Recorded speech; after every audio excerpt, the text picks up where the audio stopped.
Did you know that every time you call a friend, you're actually conversing through light, guided by strands of optical fiber thinner than human hair? This material, fragile as it may seem, is actually more efficient than steel when it comes to transmitting data.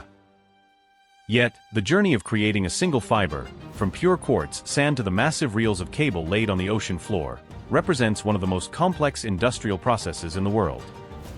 In this video, we take you inside state-of-the-art production lines to discover how millions of optical fibers are manufactured and why they have become the backbone of the connected age. The United States was the first country to deploy fiber optic cables across the ocean. In 1988, the TAT-8 line went into service, connecting America to the United Kingdom and France. This moment marked the beginning of a new era of global connectivity. Since this pivotal moment, the United States has become the heart of the global internet infrastructure. What made this giant leap possible were American tech giants like Google, Meta, and Microsoft, which not only use the internet but also invest in it and even jointly own some of the world's most important cables. So, what do you think? If fiber optics didn't exist, what would our lives be like today? To create optical fibers, the process begins with high-purity quartz sand. Only carefully selected deposits of white sand are suitable because they contain the level of silica necessary for optical glass. At the extraction site, excavators work continuously, scraping away thick layers of sand and loading them onto heavy trucks. Each load can carry tens of tons, transporting the raw material directly to a nearby processing facility. There, the sand is poured onto conveyor belts and passes through vibrating screens that separate larger stones and organic debris. It is then moved into industrial washing tanks. These tanks use powerful water jets combined with mechanical agitators to remove clay, fine dust, and vegetation debris. The washing cycle is repeated several times until the entire batch reaches the desired level of cleanliness. Wastewater from the tanks is fed into a recycling system that recovers the fine silica particles carried by the flow and minimizes material loss. Once the sand meets the requirements, it is dried in industrial kilns to remove any residual moisture. Finally, it is packaged in sealed containers, ready for the chemical processing stage, where the silica will be transformed into a gaseous or liquid compound before being formed into a glass preform that will become the optical fiber. From the sealed containers of pure silica, the material is moved to the chemical processing area. Here, technicians convert silica into a gaseous compound. Under high temperatures, these compounds react and condense into layers of ultrapure glass.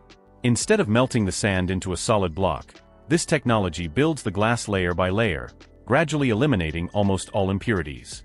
The process takes place inside a hollow glass tube that rotates slowly while being heated by a moving torch.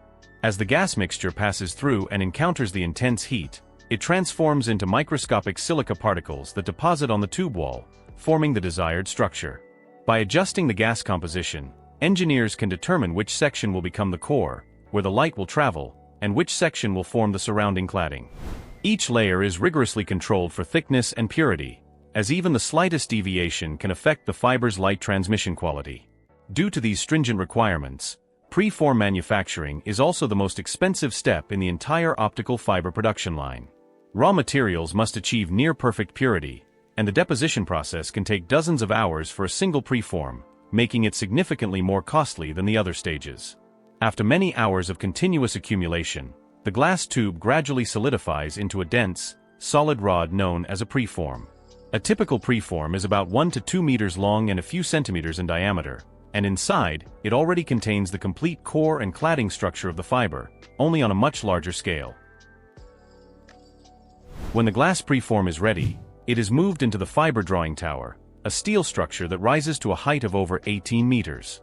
At the top of the tower, the preform is held in place and placed in a special furnace. The temperature inside can reach nearly 2000 degrees Celsius, hot enough to soften the bottom of the preform. As the glass begins to flow downwards, a small droplet is drawn in a thin brown stream, marking the start of continuous fiber production. From this point on, the entire system operates under strict control. The brown hair is pulled straight down, with a diameter of approximately 0.125 millimeters, thinner than a human hair. The key is to maintain the fiber uniform from beginning to end. If the fiber becomes even a few micrometers thicker or thinner, its ability to transmit light can be compromised. To maintain precision, several laser sensors along the tower continuously scan the fiber, measuring the diameter of each section with high accuracy. During this step, operators often use tweezers or small blades to directly touch or cut the fiber. This step is necessary to remove the unstable portion at the beginning or to cut a sample for quick microscopic inspection. Sometimes, they also cut the fiber at the end of a run to separate the product from the machine. These actions ensure that only fibers meeting the standards proceed to the next stage. The drawing process can continue for hours on a single preform. From a rod only a few meters long, the factory can produce optical fiber extending over tens of kilometers, with consistent quality and purity, ready for the next stages of the production line. After being drawn into a continuous strand, the glass is still extremely fragile. To ensure it can proceed to the next stages, the factory immediately applies a protective coating. The fiber passes through a small chamber filled with liquid polymer. This polymer is specially formulated to create multiple layers. The inner layer is elastic to reduce cracking when the fiber bends, while the outer layer is harder to resist impact and abrasion.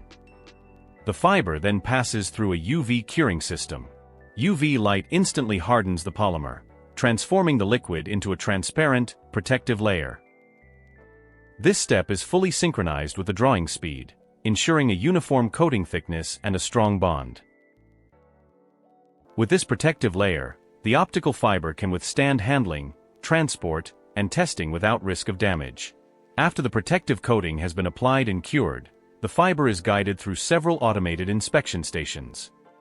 Laser sensors monitor its diameter and uniformity, while optical devices measure signal transmission. This occurs continuously along the line to ensure the fiber is stable before proceeding to the winding stage. In the winding area, the fiber is fed onto massive reels located at the base of the tower. Each reel can hold tens of kilometers of fiber wound at high speed while maintaining constant tension. If the fiber is pulled too tightly or overlaps unevenly, it can crack or deform. Therefore, the entire winding system is precisely programmed and carefully monitored. A mechanical arm guides the strand back and forth, carefully laying each loop side by side in a uniform layer, much like winding yarn but on an industrial scale. Operators closely monitor the tension and speed display screens, ready to intervene if anything goes wrong. When a reel is full, the system automatically splices the fiber onto the next reel, ensuring uninterrupted production. In this way, a single preform can produce continuous fiber reels, which are then packaged in protective containers for safe transport. From the fiber reels that have already been coated and tested, the factory begins the cabling process to form the finished product.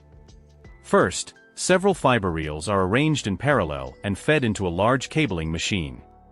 Here, the fibers are bundled into strands, typically ranging from a few dozen to several hundred strands, depending on the required transmission capacity. Between these strands, manufacturers add reinforcing elements made of steel or Kevlar to increase mechanical strength. Kevlar is particularly valuable because it is lightweight yet several times stronger than steel under tension. Next, the entire bundle is wrapped in additional protective layers. An outer plastic sheath helps block moisture and provides insulation. Some cables also have a gel that blocks water pumped inside to prevent leaks and signal loss. For submarine cables, the construction is even more complex, with multiple layers of steel wire tightly wound around the bundle to withstand the pressure of the deep sea and resist damage from ship anchors or seismic activity on the ocean floor. The cable laying machine operates at a precise pace, twisting the components evenly around the fiber core to maintain uniformity along kilometers of cable. Operators carefully monitor the tension and winding angle on display screens, as misalignment or excessive compression could cause the cable to fail when bent. Once the wiring process is complete, the product must undergo a series of tests to ensure it can operate reliably for decades. First come the basic mechanical and environmental tests. The cable is stretched, bent, and twisted to check its strength, then placed in thermal chambers that go from deep cold to extreme heat or submerged in high-pressure tanks to simulate deep-sea conditions. Next come optical tests, where a laser beam is sent through the core to measure signal loss. These steps quickly reveal any manufacturing defects or inferior materials. However, to prove that the cable can truly function under real-world conditions, the factory performs tests along its entire length. Engineers connect the two ends of the cable to optical transmitters and receivers that continuously send data for hours. It's not just light pulses. The system transmits video, voice, and network traffic to simulate real-world operation.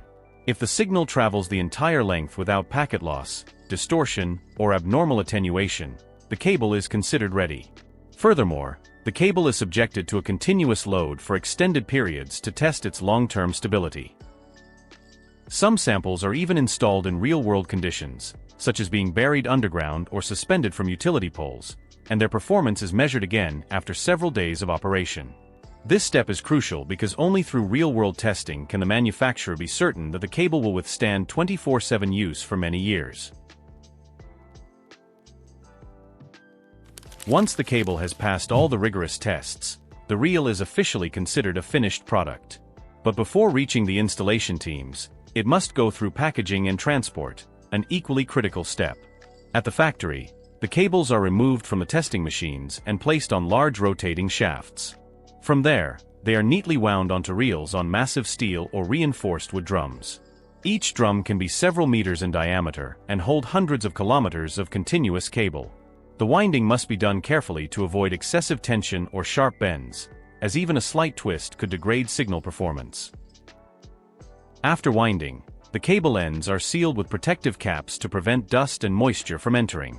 Each drum is labeled with its lot number, cable length, structural type, and inspection results.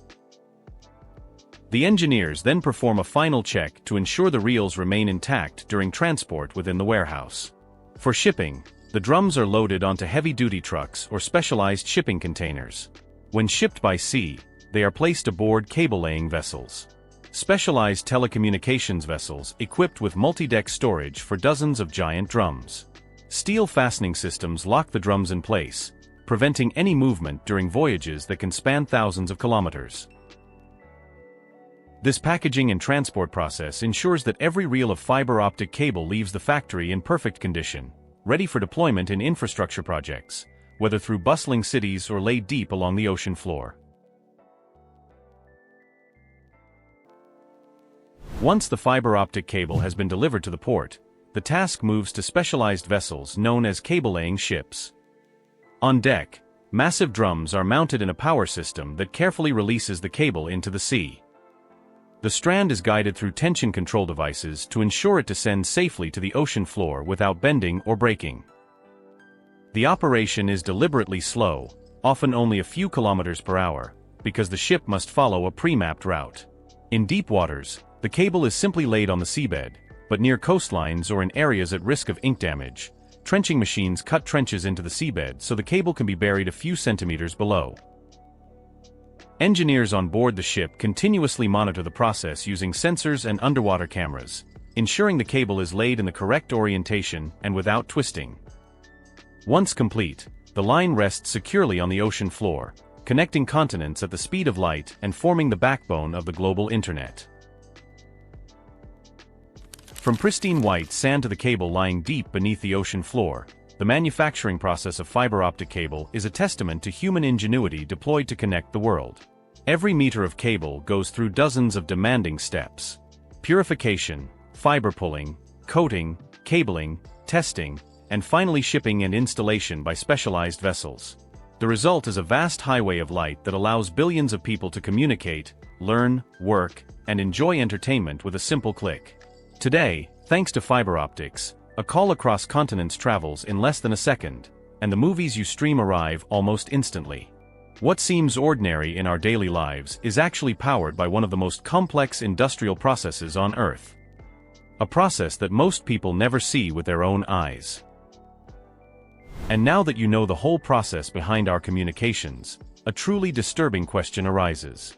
Do you really believe these cables are only used to connect us, or also to monitor, influence, and control us?